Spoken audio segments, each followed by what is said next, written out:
जय हिंद साथियों, आप सभी का स्वागत है एजुकेशन बाबा के ऑनलाइन प्लेटफॉर्म पे। मैं हूं एमके एक्सपर्ट और पिछले कुछ दिनों से आप लोग का जो है क्लास नहीं चल पा रहा था। इसके पीछे का रीज़न ये था कि हमारा थोड़ा सा एग्ज़ाम चल रहा था जिसमें काफ़ी बिजी थे हम। तो आई होप आप सभी लोगों ने ये जो 6-7 दिन का वक्त है, इस वक्त को थोड़ा सा बेहतर तरीके से गुजारा होगा। यानी जितनी भी चीज़ें आपको पीछे पढ़ाई गई है, जो भी चीज़ें हम आपको पहले पढ़ा दिए हैं, आपने उसका पूरा का पूरा रिवीजन किया होगा और उन्हें बेहतर तरीके से समझने का प्रयास किया होगा। ठीक है, जैसा कि हम आपको बता भी दिए थे। चलिए, जहाँ तक हमने क्लास को देखा था उसमें हम लोग देख रहे थे एक्सरसाइज 6.3 में बात कर लिए थे हम लोग। देख रहे थे क्या, एक्सरसाइज 6.3 का नॉर्मल एंड टेंजेंट यानी स्पर्श रेखा और अभिलंब। तो सारे कॉन्सेप्ट को वहां पर समझे थे, उस पर कुछ क्वेश्चन भी कर लिए थे, बहुत सारे क्वेश्चन को हमने किया था। ठीक है, तो आज हम लोग देखने वाले हैं सन्निकटम यानी कि अप्रोक्सीमेशन यानी सन्निकट मान।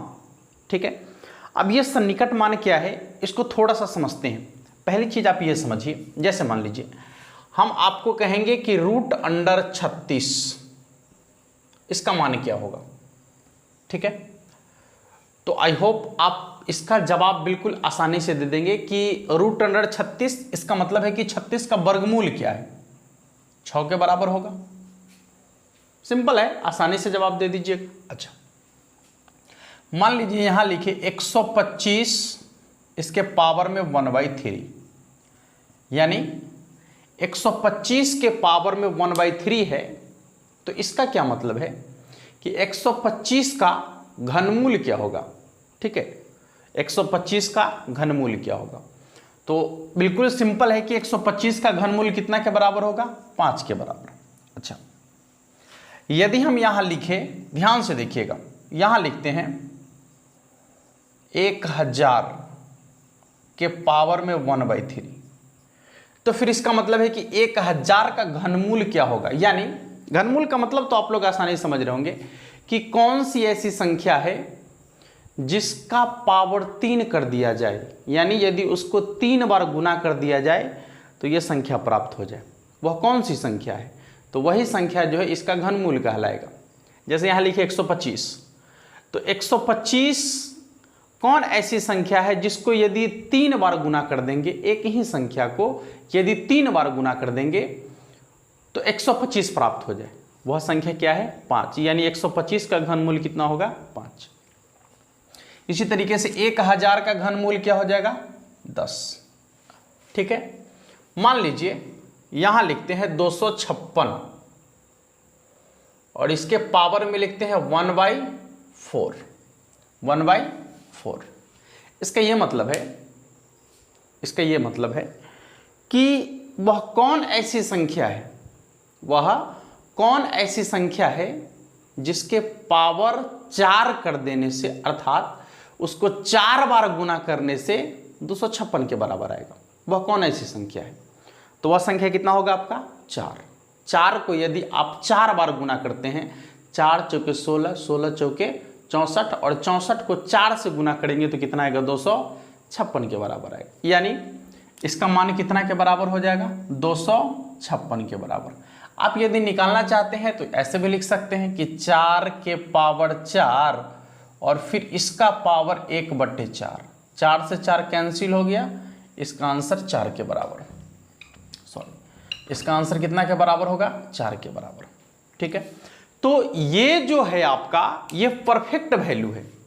ठीक है, ये जितनी भी वैल्यू यहां पर निकालें हम, ये सबका सब परफेक्ट वैल्यू है जो आप आसानी से निकाल सकते हैं। लेकिन यदि हम आपसे ये पूछे कि 25.3 का मान कितना के बराबर होगा, यानी √25.3 का मान कितना के बराबर होगा, यानी 25.3 का वर्गमूल क्या होगा, तो फिर आपके ज़हन में एक सवाल आएगा कि 25 का वर्गमूल तो 5 के बराबर होगा, लेकिन 0.3 तो आप कहेंगे कि 5 दशमलव कुछ होगा, यानी कुछ समथिंग 5 से ज़्यादा होगा, लेकिन कितना ज़्यादा होगा ये आप नहीं बता पाएंगे।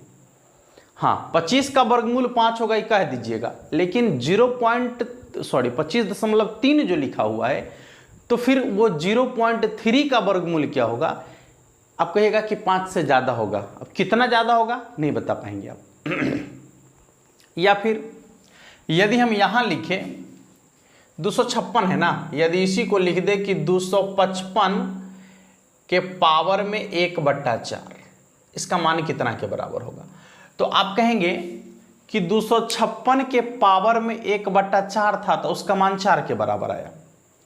यहाँ है 255 के पावर में 1/4, यानी 4 से कम होगा, लेकिन कितना कम होगा ये आप नहीं बता पाएंगे।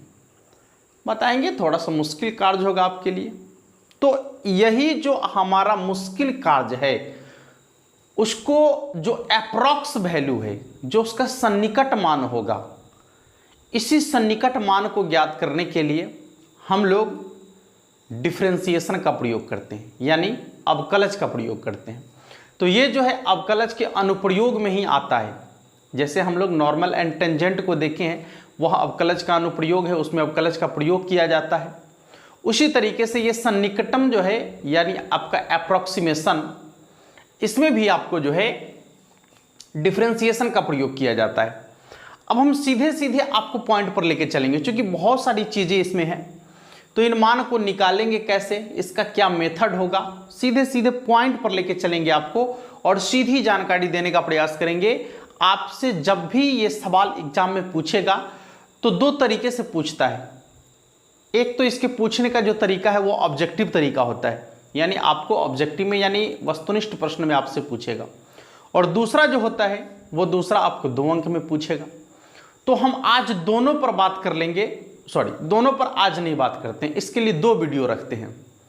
एक वीडियो में आज हम इसके सब्जेक्टिव को पूरे बेहतर तरीके से समझेंगे और इसके दूसरे वीडियो में हम लोग इसके ऑब्जेक्टिव पार्ट को भी बेहतर तरीके से समझ लेंगे, ताकि आपके लिए दोनों कंप्लीट हो जाए और आप आसानी से जवाब दे पाएं। आज जो हम आपको सिखाएंगे इससे आप अप्रॉक्सीमेशन का कोई भी सवाल आपके सामने आ जाएगा, कोई भी सवाल, आप उस सवाल का सॉल्यूशन निश्चित रूप से कर लीजिएगा, एकदम 100% गारंटी है उसका, ठीक है। हाँ, लेकिन क्या करना होगा, तो आपको थोड़ा सा धैर्य से हमारे साथ बने रहना होगा और एकदम इत्मीनान से जितने भी कॉन्सेप्ट हम आपको बताएंगे, जितना भी स्टेप आपको बताएंगे, बस उस स्टेप को फॉलो करना है। सिर्फ क्या करना है बाबू, सिर्फ और सिर्फ उसको फॉलो करना है, उसके अलावा कुछ नहीं करना है। जब आप उस स्टेप को फॉलो करेंगे तो अपने आप सवाल आपसे बन जाएगा, ठीक है। स्टेप ही कुछ ऐसा होने वाला है, ठीक है। तो आइए देखते हैं क्या क्या स्टेप होने वाला है इस। देखिए, हमने यहाँ पर कुल 5 स्टेप अभी लिखा है और ये 5 स्टेप को यदि आप फॉलो कर लेते हैं तो सन्निकट मान निकालने में आपको कहीं भी कोई परेशानी नहीं होने वाला है। आज थोड़ा सा मेरा एनर्जी डाउन है, जिसकी वजह से आज आपको थोड़ा सा ऐसा लग रहा होगा, चूँकि लगातार 7-8 दिनों तक हमारा जो एग्ज़ाम चला है और उसमें भी लगभग 75 से 80 किलोमीटर तक जो है गाड़ी ड्राइव करके जाना, फिर वापस आना और एग्ज़ाम फेस करना थोड़ा सा मुश्किल टास्क था मेरे लिए, थोड़ा सा मुश्किल टास्क था। और उसके बाद अभी जस्ट आज कल मेरा एग्ज़ाम समाप्त हुआ है और कल ही ये वीडियो शूट किया जा रहा है और आप लोग को 1 दिन बाद ये वीडियो मिलता है। तो थोड़ा सा मेरा एनर्जी डाउन है, इसके लिए हम आपसे सॉरी बोलना चाहेंगे। फिर कल से एनर्जी के साथ कार्य होगा, आज थोड़ा सा कंप्रोमाइज़ करना पड़ेगा।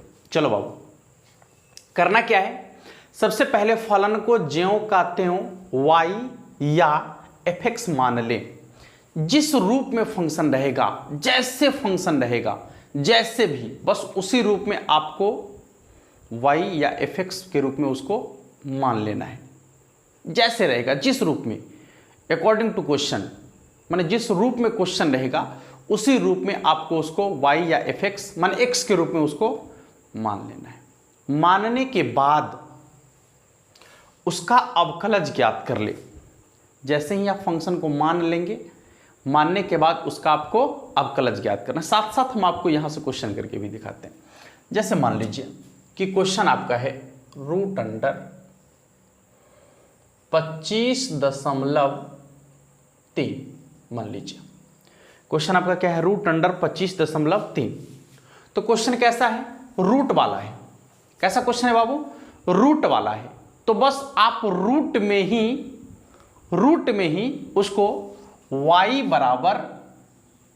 बराबर रूट x माने, या फिर fx बराबर रूट अंडर x मान ले। यानी जिस रूप में क्वेश्चन रहेगा आपको उसी रूप में उसको x y के रूप में x या फिर fx के रूप में आपको मान लेना है, उसी रूप में, जिस रूप में रहेगा। जैसे मान लीजिए कि यहां है आपका 255 के पावर में 1/4, तो यहां फंक्शन किस रूप में है, तो पावर में 1/4 के रूप में है। तो आपको क्या करना है, आपको मानना है y बराबर x के पावर 1/4 या फिर fx बराबर x के पावर 1/4।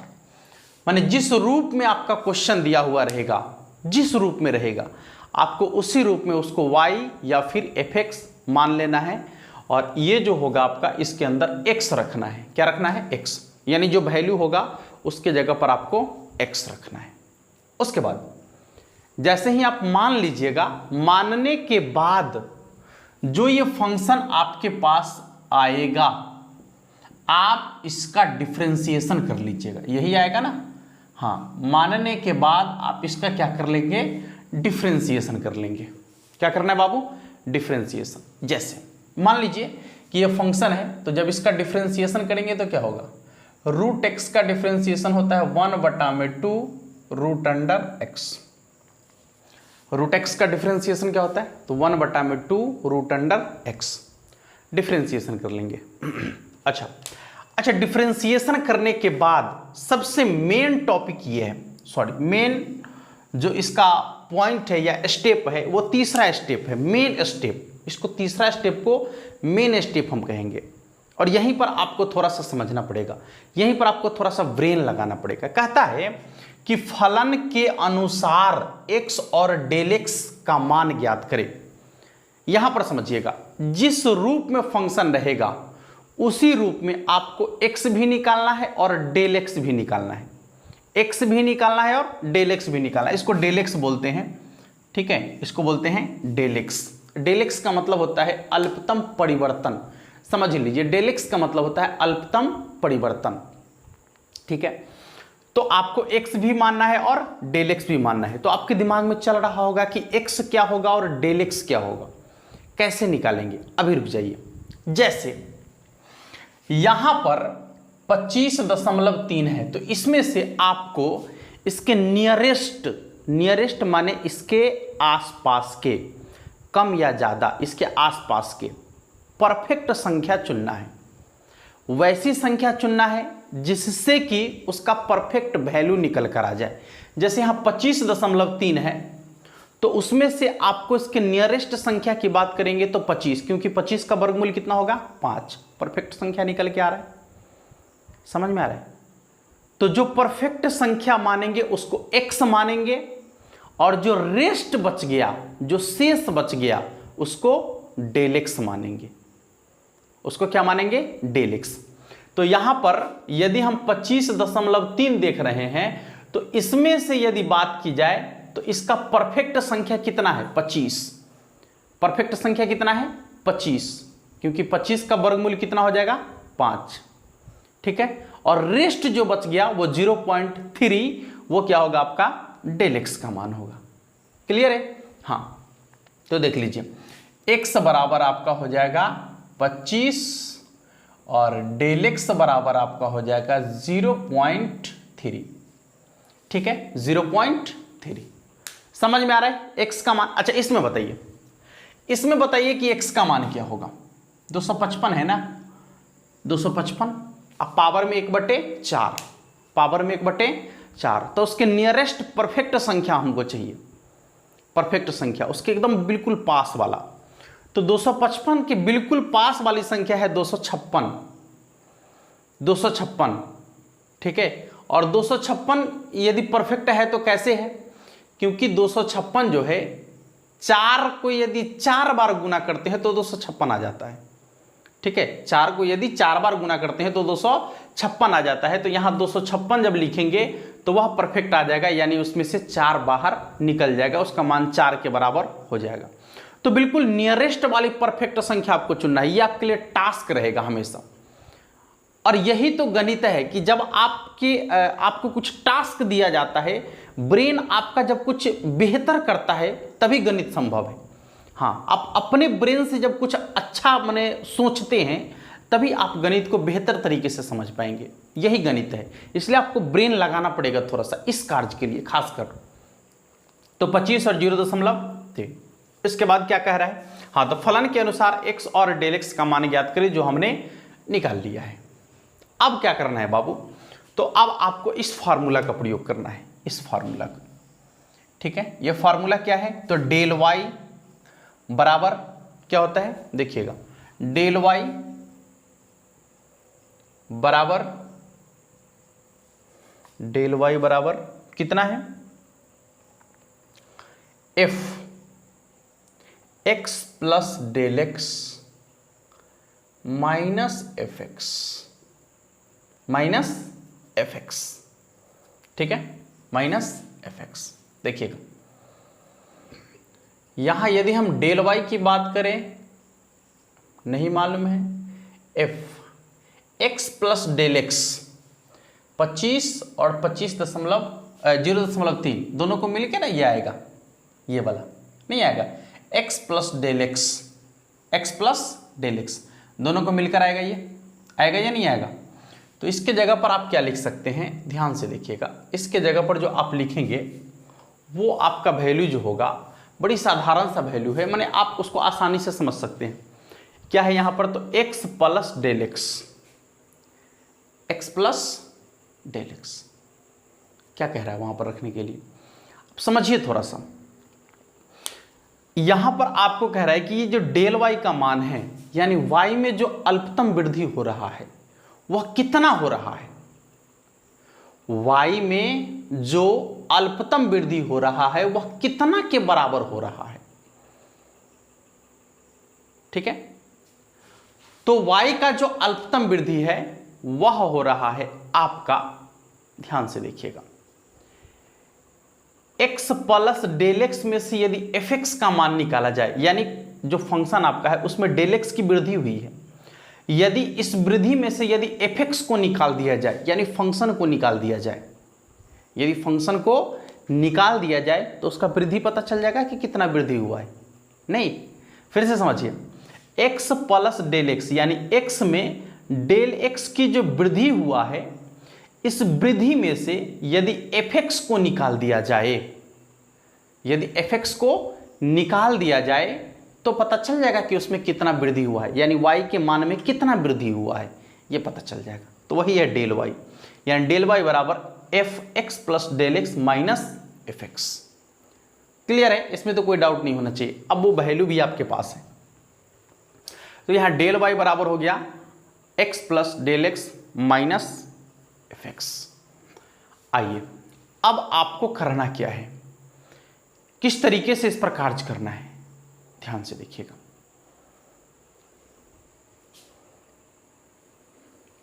देखिए, तो यदि x प्लस डेल एक्स की बात की जाए तो x के जगह पर यहां 25 और डेल एक्स के जगह पर 0.3, यानी हो जाएगा आपका 25.3 बराबर। यदि एफ एक्स की बात की जाए तो देखिए यहाँ एफ एक्स बराबर क्या है, रूट एक्स, और x के जगह पर यदि आप 25 रखते हैं तो 25 का वर्गमूल निकालना पड़ेगा आपको, यानी 25 का वर्गमूल कितना हो जाएगा, 5 के बराबर। ठीक है, 25 का वर्गमूल कितना हो जाएगा, 5 के बराबर। अब ध्यान से देखिएगा, यह माइनस वाला इधर प्लस में आ जाएगा, यानी एफ 25.3 बराबर आपका आ जाएगा 5 प्लस डेल वाई। इसको आप समीकरण 1 समझिए, 5 प्लस डेल वाई। अब देखिए क्या कह रहा है, यहां तक आपका कार्य हो चुका है, यहां तक आपका कार्य हो चुका है, ये स्टेप। लास्ट स्टेप कहता है कि डेल वाई का मान कितना के बराबर है, तो डी वाई बटा d x into del x के बराबर, डी वाई बटा d x into del x के बराबर, सॉरी डेल एक्स हो गया यहाँ पर, डी वाई बटा d x into del x के बराबर। देखिए यहाँ पर तो यहाँ जो dy बटा dx का मान आपके पास है, यही ना dy बटा dx का मान है, इसी को आप dy बटा dx भी कह सकते हैं, f डैश x भी कह सकते हैं, ठीक है। तो यहाँ पर जो dy बटा dx का मान है, ठीक है, सॉरी डेल y का मान है, वो dy बटा dx इंटू डेल x के बराबर है। अब आप यहाँ से मान निकालिए, देखिए डेल y बराबर क्या है, डेल y बराबर कहता है dy बटा dx, और dy बटा dx कितना है, तो 1 बटा में 2 रूट एक्स। अब यहीं पर लिख लीजिए ना, इसमें क्या दिक्कत है, समीकरण नहीं मान के डायरेक्ट लिख लीजिए, कोई दिक्कत नहीं। 25.3 ना, सॉरी रूट लगेगा ना इसमें, चूंकि रूट के रूप में है ना फंक्शन, सॉरी रूट के रूप में है यहाँ पर, ठीक है।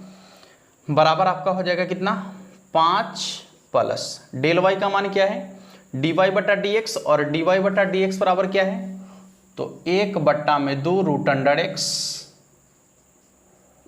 अंडर एक्स और इनटू डेल एक्स की जगह पर क्या है बाबू, तो 0.3 कितना आ जाएगा, 5 प्लस एक्स की जगह पर यहाँ 25 होगा, तो हो जाएगा 1 बट्टा में 2 गुने 25 का वर्गमूल 5 इंटू 0.3। ध्यान से देखिएगा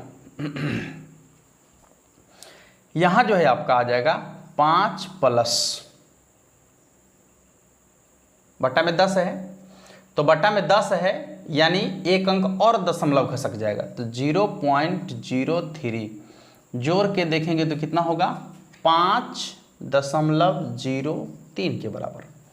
कितना के बराबर निकल के आएगा, 5.03 के बराबर, जो इसका अप्रॉक्स वैल्यू है। अप्रॉक्स वैल्यू मतलब समझते हैं, इसका सन्निकट मान है, यानी इसका निकटतम मान है, एक्यूरेट मान नहीं है, इसका निकटतम मान है, ठीक है। हम एक बार और इस चीज को समझाने का प्रयास करते हैं आपको। देखिए ये चीजें बहुत सिंपल है, आपने यहां से बिल्कुल आसानी से समझा होगा कि फलन को ज्यों का त्यों y बराबर मान लेना है या fx बराबर मानना है। दूसरा उसका अवकलज ज्ञात करना है, जो आपके लिए बहुत सिंपल होगा, डिफरेंशिएशन ज्ञात कर लेंगे।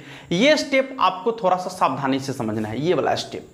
x किसको मानेंगे, डेल x किसको मानेंगे, तो x वही होगा जो उसका परफेक्ट मान देगा, जो उसका परफेक्ट मान देगा वह x का मान होगा, और डेल x जो शेष बचेगा वह डेल x का मान होगा, जो आपको दिख रहा है यहां पर। देखिए 25 और 0.3। फिर आपको इस फार्मूला का प्रयोग करना है कि डेल y का मान कैसे निकाले, तो डेल y बराबर क्या होगा, फंक्शन में जितना बढ़ा है उसमें से यदि फंक्शन को घटाते हैं तो आपको डेल y का मान निकल के आएगा। यानी डेल y बराबर f x plus del x minus f x. आप इसको याद ही कर लीजिए ना, हाँ ज़्यादा दिक्कत नहीं, याद कर लीजिए फटाफट। डेल y बराबर देखिए यहाँ पर फंक्शन क्या है, तो रूट अंडर एक्स के जगह पर 25 और डेल एक्स के जगह पर 0.3, दोनों को जोड़ेंगे तो रूट अंडर 0.3 आएगा। अब माइनस एफ एक्स की बात की जाए तो एक्स के जगह पर 25 है ना बाबू, देखिए यहाँ पर तो रूट अंडर 25 यानी 25 का वर्गमूल कितना हो जाएगा, 5। क्लियर है। हमको चाहिए इसका मान, ये माइनस में इधर प्लस में आ जाएगा, तो कितना हो जाएगा 5 प्लस डेल वाई। अब डेल वाई का मान आपके पास क्या है, तो डेल वाई बराबर है डी वाई बटा d x into del x, d y बटा d x into del x. जब ऑब्जेक्टिव पढ़ेंगे तो ये सब लाम लिफाफ सब खत्म, ठीक है, सीधे सीधे आंसर। लेकिन अभी सब्जेक्टिव की बात कर रहे हैं तो टोटली चीज़ आपको देखना है, क्योंकि सब्जेक्टिव में एक एक स्टेप आपके लिए बहुत ही महत्वपूर्ण होता है, और आप बिना स्टेप लगाए क्वेश्चन को आसानी से सॉल्व नहीं कर पाएंगे, इसलिए हर एक स्टेप आपके लिए बहुत ही महत्वपूर्ण होता है। डेल वाई बराबर क्या है, देखिएगा डेल वाई बराबर है डी वाई बटा डी एक्स। अब डी वाई बटा डी एक्स क्या है, तो आप जो डिफ्रेंसिएशन किए हैं यही तो डी वाई बटा डी एक्स है। इसमें एक्स के जगह पर आप मान रखेंगे तो एक्स के जगह पर कितना रखना है, 25 का वर्गमूल 5, देखिए 25 का वर्गमूल 5, 5 दूना 10, इंटू में डेल एक्स है तो डेल एक्स की जगह पर कितना है 0.3, 5 दूना 10 होगा बटा में, नीचे से एक जीरो हटेगा, दाहिना से एक अंक के बाद दशमलव बढ़ेगा, यानी 5.03 जोड़ेंगे तो कितना हो जाएगा 5.03 के बराबर। देखिए पहले आप इसको एक बार अच्छा से लिख लीजिए, हम एक दो क्वेश्चन और करते हैं। जब एक दो क्वेश्चन करेंगे तो आप पूरा का पूरा डाउट क्लियर हो जाएगा, थोड़ा सा भी डाउट नहीं रहेगा। जल्दी से इसको नोट कर लीजिएगा, एक दो क्वेश्चन और देख लेते हैं। अभी ये एक और सवाल ले रहे हैं, सवाल आपको यहाँ दिख रहा है, अभी स्टेप नहीं मिटा रहे हैं।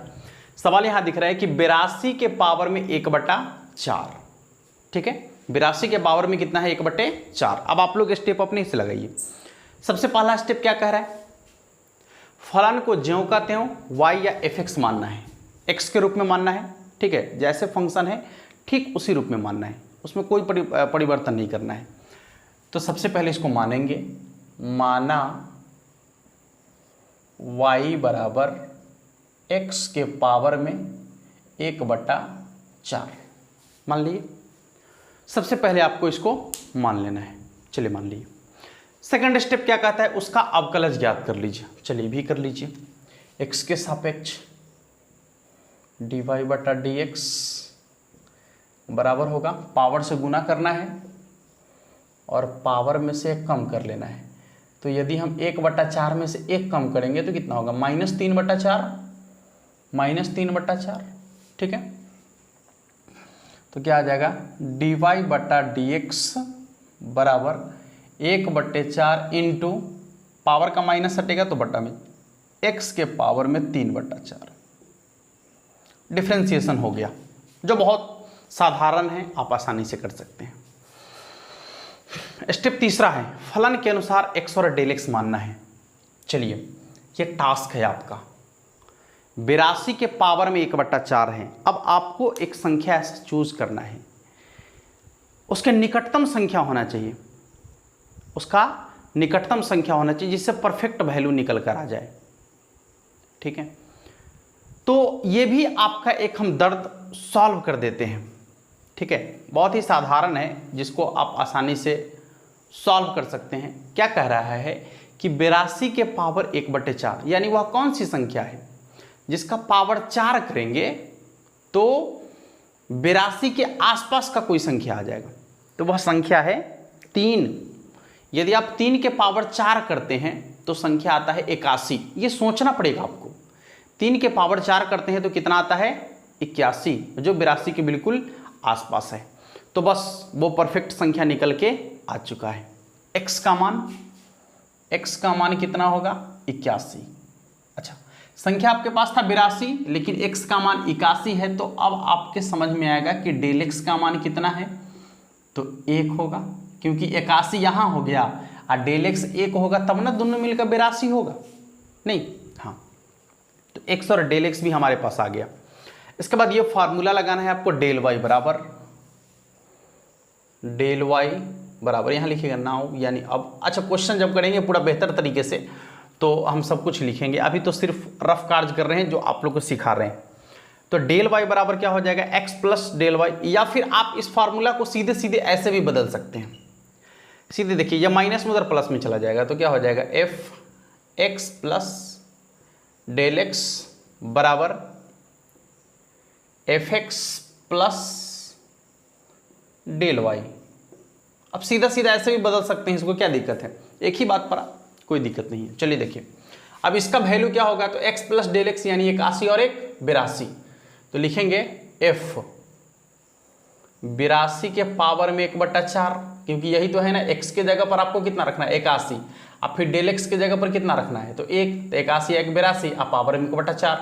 चलिए अब यहाँ लिखना है fx, तो fx के जगह पर कितना है, तो x के पावर में 1/4, x का मान कितना निकाले हैं आप 81, यानी 81 के पावर में 1/4 अब प्लस डेल y क्या है बाबू, तो डेल y है उसका डिफरेंशिएशन इंटू डेल x, यानी इसका डिफरेंशिएशन, तो डिफरेंशिएशन क्या है 1/4 इंटू एक्स के पावर में 3/4 और डेल x डेल x क्या है, तो डेल x का मान आपके पास है 1 के बराबर।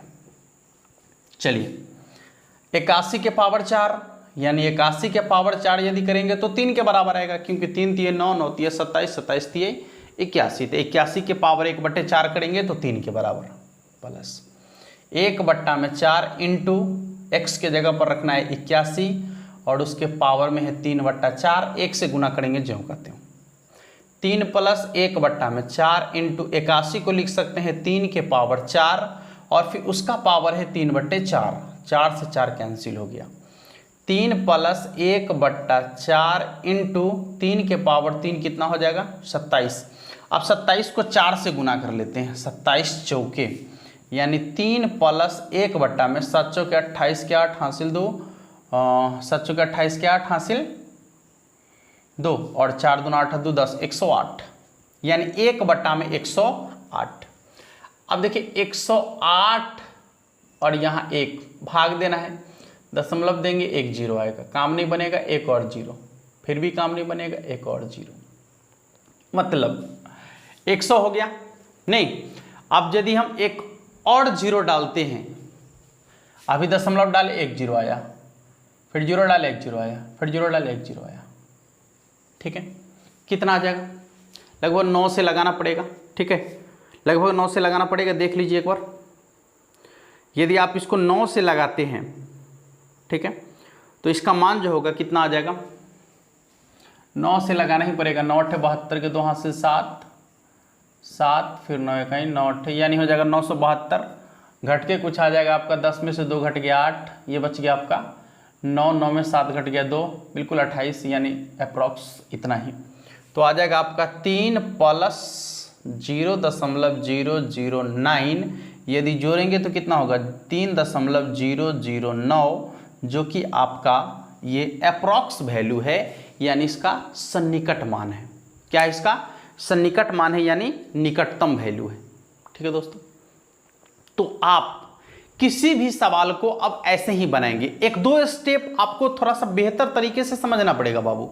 ये डिफरेंशिएशन आसान है, x का मान और डेल x का मान आपको निकालना पड़ेगा थोड़ा सा, और अपने दिमाग का शातिर दिमाग का प्रयोग करना पड़ेगा, वहां पर एकदम ब्रेन को फास्ट करके आपको सोचना पड़ेगा।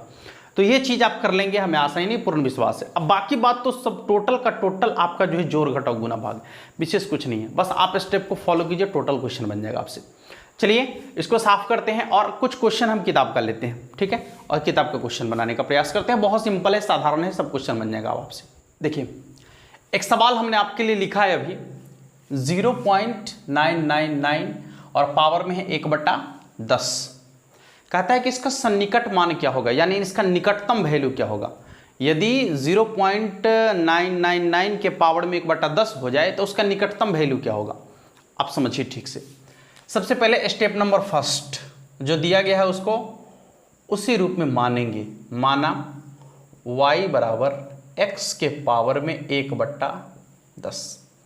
मानने के बाद स्टेप नंबर 2 x के सापेक्ष डिफरेंशिएशन करेंगे, तो dy/dx बराबर dx के पावर में 1/10 बटा में dx, यानी dy/dx बराबर हो जाएगा, पावर से गुना करेंगे और पावर में से 1 कम कर लेंगे। तो यदि 1/10 में से 1 कम करते हैं तो 10 से कहीं 10 घट जाएगा 1, यानी -9, तो -9/10 आएगा, यानी dy/dx बराबर आएगा आपका 1/10 इंटू एक्स के पावर में, हाँ पावर का माइनस हटेगा तो बट्टा में जाएगा, यानी हो जाएगा इंटू एक्स के पावर में 9/10। देखिए तो 2 स्टेप को हमने कंप्लीट कर लिया। तीसरा स्टेप और सबसे कहा जाए तो आपके लिए एक टफ स्टेप है, हाँ थोड़ा सा सोचना पड़ेगा। अब आपका दिमाग यहाँ लगना चाहिए कि x का मान क्या होगा, यानी कौन सी ऐसी संख्या है, यहाँ देखिए बटा में 10 है ना, कौन सी ऐसी संख्या है जिसका पावर यदि 10 कर दिया जाए तो इसके आसपास पहुंचा जा सके, यानी 0.999 के आसपास पहुंचा जा सके, यानी इसके करीब पहुंचा जा सके। वो परफेक्ट संख्या कौन सी है भाई? बड़ी गड़बड़ है, कौन सी संख्या होगी? देखिए तो हमारा दिमाग कहता है कि यदि 1 के पावर में 10 किया जाए, कुछ भी किया जाए, 1 के पावर में 10 क्या 20 भी किया जाए तो उसका मान तो 1 के बराबर होगा। नहीं, तो हमारे लिए एक संख्या आ गया x बराबर कितना हो गया 1, क्योंकि 1 के पावर में 10 करेंगे तो 1, तो देखिए इसके बिल्कुल करीब आ गया ना, है यहाँ पर क्या है 0.999, तो x का मान तो 1 हो गया 9, x का मान तो 1 हो गया, डेल x का मान क्या होगा? डेल x का मान तो 1 से 1 में से इतना घटा लीजिए, 1 में से घटा लीजिए ना आप, सिंपल है 0.999 घटा लीजिए, 10 में से 9 घट गया 1, 0 0 0, यानी 0.001 माइनस ना है। अरे 1 में से इतना घटाएंगे तभी ना आएगा 0.999 है। हाँ, तो x और डेल x का मान भी आपके पास आ गया। अब क्या कह रहा है, लिखेंगे सूत्र से f x plus del x बराबर fx प्लस डेल y। क्या हो जाएगा, f x plus del x क्या है, यही है ना। जोड़ के देखिए ना, एक में से इतना घटाइए, एक में से इतना घटाइए तो कितना होगा 0.999, यानी कुल मिलाकर यही लिखना है। लिखना है आपको 0.999 के पावर में 1/10 बराबर में fx के जगह पर क्या लिखेंगे, तो x के जगह पर यहाँ देखिए कितना रखना है, एक, यानी हो जाएगा आपका, अभी fx पूरा लिखिए, यानी x के पावर में 1/10 अब प्लस डेल y का मान भी पूरा लिखिए। डेल y बराबर आपको बता दिए हैं dy dx into del x, पूरा लिखिए। देखिए x के जगह पर कितना रखना है, 1, तो 1 के पावर में 1/10 अब प्लस dy dx के जगह पर कितना लिखना है बाबू, यहाँ देखिए 1/10 इंटू x के पावर में 9/10 इंटू डेल x के जगह पर कितना लिखना है, यहाँ लिखा हुआ है -0.001। चलिए ठीक है, हो गया। 1 के पावर में कुछ भी होगा उसका मान 1 के बराबर प्लस, यहाँ देखिएगा माइनस है तो यहाँ माइनस आ जाएगा, माइनस 1/10 इंटू x के जगह पर कितना रखना है, तो 1, x के जगह पर कितना रखना है, 1 नहीं, तो 1 के पावर में हो जाएगा आपका 9/10 और यहाँ हो जाएगा आपका, गुना कर ही लीजिए ना, ऊपर 1 से गुना करेंगे तो कितना आ जाएगा 0.001।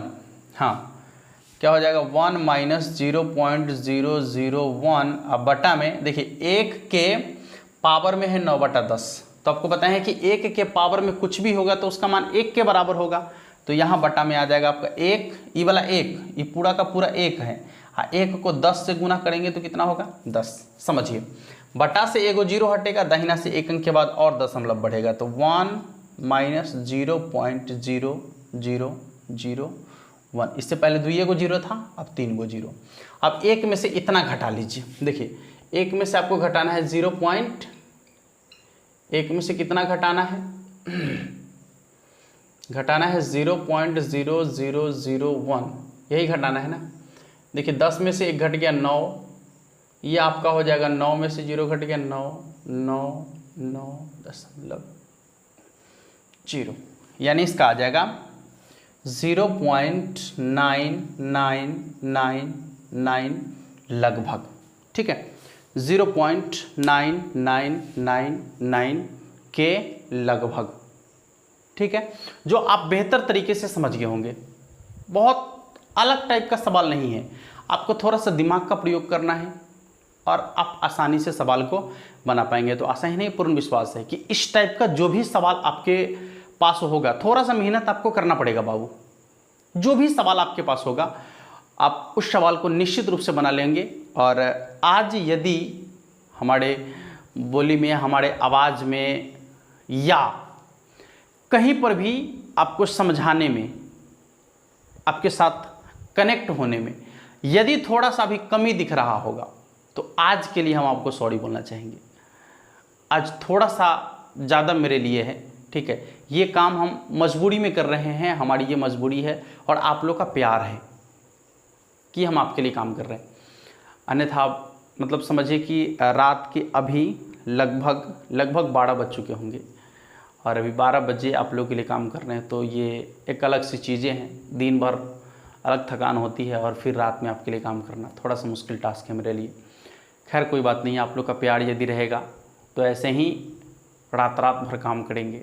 हाँ, बस आप अपना प्यार बनाए रखिए। चलिए मिलेंगे फिर नेक्स्ट वीडियो में वही एनर्जी के साथ, उसी अंदाज में। तब तक के लिए जय हिंद।